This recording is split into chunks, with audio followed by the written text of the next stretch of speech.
दोस्तों आज की इस वीडियो में क्लास 10 बायोलॉजी का एक बहुत ही इंपॉर्टेंट 2-3 क्वेश्चन को क्लियर करेंगे। इस वीडियो में बहुत ही इंपॉर्टेंट, रक्तदाब क्या है, ब्लड प्रेशर क्या है, व्हाट इज ब्लड प्रेशर, रक्तदाब क्या है। अगर आपको कोई पूछ दे रक्तदाब क्या है तो आप क्या बोलेंगे, रुधिर वाहिका के विरुद्ध, रुधिर वाहिका के विरुद्ध यानी कि उसका विरुद्ध अगेंस्ट भित्ति पर लगाया गया दाब रक्तदाब कहलाता है।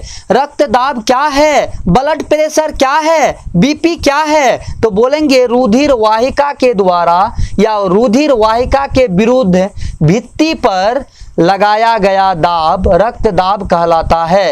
एक स्वस्थ मानव का बीपी कितना होता है दोस्तों, एक नॉर्मल सामान्य व्यक्ति का बीपी कितना होता है, 120/80 mmHg। mm क्या होता है दोस्तों, मिलीमीटर, और Hg क्या होता है, मरकरी होता है। आपका बीपी मशीन जो आपका बना होता है किसका होता है जी, मरकरी का होता है। और बीपी मशीन को क्या कहते हैं, स्फेग्नोमैनोमीटर कहते हैं। अगर आपसे कोई क्वेश्चन बोल दे जो बीपी मशीन को क्या कहते हैं, स्फेग्नोमैनोमीटर कहते हैं, जिसमें 120 को सिस्टोल कहते हैं। 120 जो ऊपर होता है आपका mmHg, इसको क्या कहते हैं, सिस्टोल कहते हैं, और 80 को डायस्टोल कहते हैं।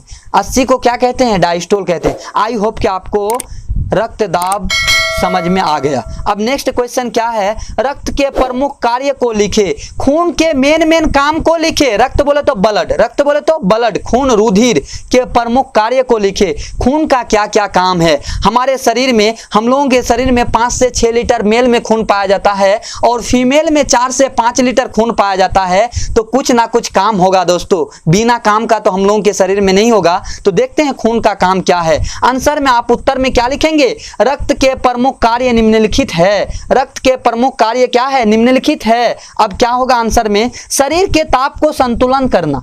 शरीर के ताप यानी कि बॉडी टेम्परेचर को बैलेंस करने का काम करता है खून। पहला काम क्या हो गया खून का, शरीर के ताप या तापमान को संतुलन करना यानी कि बैलेंस करना, कंट्रोल करना। सेकेंड काम क्या है, गैसों का आदान प्रदान करना। खून क्या करता है, गैस को कोशिकाओं, गैसों को CO2 को यानी कि O2 को कोशिकाओं तक पहुंचाता है और CO2 को कोशिका से बाहर आके छोड़ता है। ये क्या करता है, खून करता है, गैसों का आदान प्रदान। उसका नेक्स्ट काम क्या है, श्वसन क्रिया के दौरान बना कार्बन डाइऑक्साइड गैस को फेफड़ा तक पहुंचाना। श्वसन यानी कि सांस लेने के दौरान बना कार्बन डाइऑक्साइड यानी कि CO2 गैस को फेफड़ा तक पहुंचाना। चौथा काम क्या है दोस्तों, शरीर को रोगों से सुरक्षा प्रदान करता है।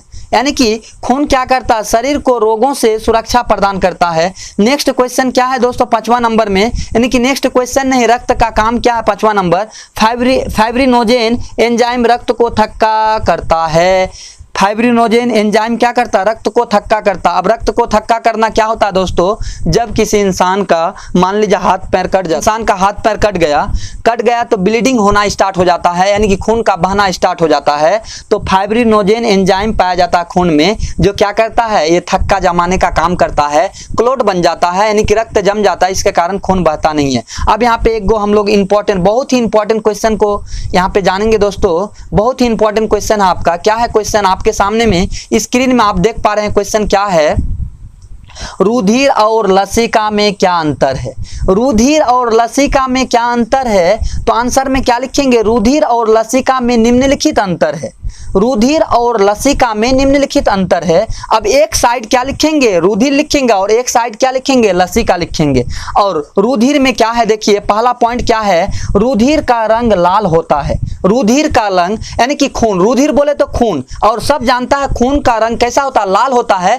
किसके कारण होता है, हीमोग्लोबिन वर्णक के कारण खून का कलर या रंग कैसा होता है, लाल होता है। तो आप आंसर में क्या देंगे, रुधिर। पहला पॉइंट में रुधिर का रंग लाल होता है, जबकि लसिका का रंग पीला होता है। रुधिर का रंग लाल होता है, लसिका का रंग क्या होता है, पीला होता है। उसके बाद सेकंड पॉइंट आप क्या लिखेंगे, इसमें कणिका पाया जाता है। यानी कि रुधिर में, खून में कणिका पाया जाता है, लसिका इसमें कणिका नहीं पाए जाते हैं। लसिका में कोई कणिका नहीं पाए जाते हैं। तीसरा पॉइंट में क्या लिखेंगे, इसमें हीमोग्लोबिन पाया जाता है, जिसके कारण खून क्या होता है, लाल दिखता है, लाल दिखता है। और लसिका में क्या लिखेंगे, इसमें हीमोग्लोबिन नहीं पाया जाता है। नहीं पाया जाता इसीलिए तो ये लाल नहीं होता है लसिका ना। चौथा पॉइंट क्या लिखेंगे, इसमें सभी प्रकार के प्रोटीन पाए जाते हैं। चौथा पॉइंट क्या लिखेंगे, इसमें सभी प्रकार के प्रोटीन पाए जाते हैं।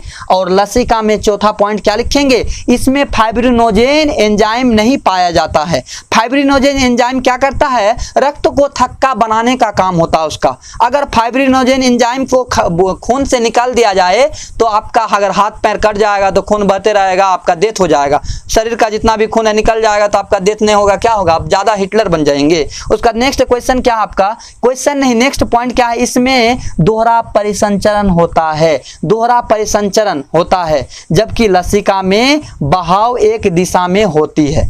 आई होप कि आपको तीनों क्वेश्चन समझ में आया होगा। सबसे पहले मैंने बताया रक्त दाब क्या है, ब्लड प्रेशर क्या है, और नॉर्मल इंसान का बीपी कितना होता है, और 120 क्या होता है, 180 क्या होता है। उसके बाद रक्त के प्रमुख कार्य बताए, रक्त का क्या क्या काम होता है। उसके बाद रुधिर और लसिका में डिफरेंस क्या है, अंतर क्या है, इसके बारे में भी हम लोग जाने।